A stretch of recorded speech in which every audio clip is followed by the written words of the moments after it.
Hello guys, we're back. We are going to start talking about solving inequalities. So I have a few examples of inequalities that we're going to be going over momentarily. What I would like you to do is take a look. You remember these signs. We got the less than. We got the less than equal to with the little line over it. Greater than, equal to.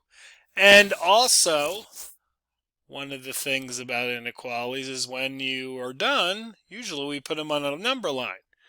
Because as an equation, you usually have one answer. Then, the special ones you have no answer or many.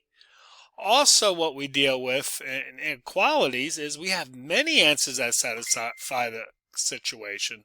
So what we do is we put it on a number line, and you remember we have open circles versus closed circles. So let's do a few to refresh your memory. Okay, so the first one, I'm going to treat it just like a equation. So if you go back to when we were doing multi-step equations, everything that we do with these are just basically the same.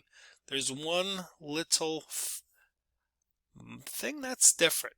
Anytime you multiply or divide by a negative sign, you're going to flip the inequality sign, okay, or reverse it. So just keep that in mind. I call that the golden rule with these. All right, so I'm distributing the 7. I'm going to drop down the 10.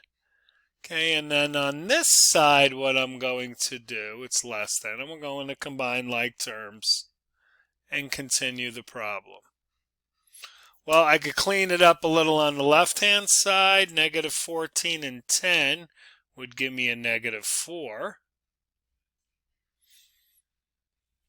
And then you remember we always like to move the smaller one over, which in this case is negative 3. All right. So 7x minus 3 is 4x minus 8. I'm going to add the 4, right? Negative 8 plus 4. Let's continue it over here. Okay, negative 8 plus 4 is negative 4.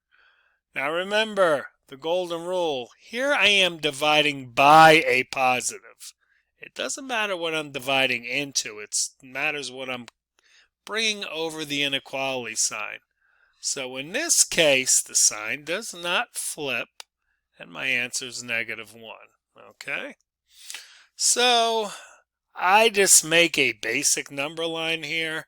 I start with the basic numbers. Well, 0, right? We got negative 1, negative 2, and so on. All right.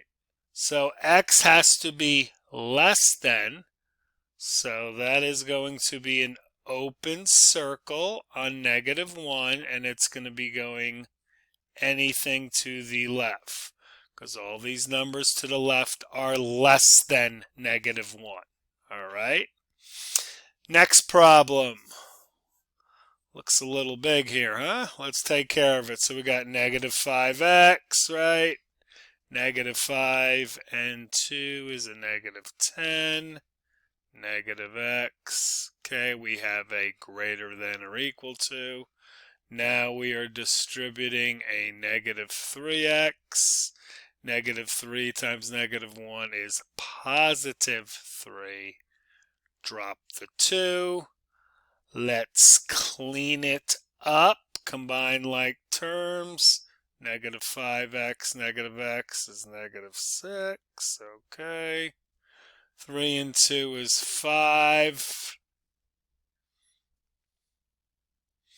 I am going to move the smaller one over. So which one is smaller? Well, negative 6 is smaller, right? So I'm going to add negative 6 to both sides. Okay. Then we're going to have 3x plus 5 is negative 10, right? Okay, I am going to subtract that.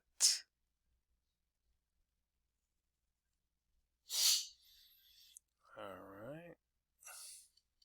So that's a negative 15. So I'm going to divide both sides by 3, right? Now you'll notice this is what I kind of call backwards, right? Because the letter's on the left-hand side, which is fine.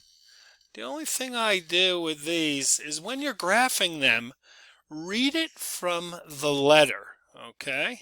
So you're going to read it backwards. So it says x is less than or equal to negative 5, right? All right, so I'm just going to put the most important numbers here. What's that? 1, 2, 3. Let's say negative 5's here, right? Okay. And I guess that would make 5 over here. I don't get real complicated with my graphs.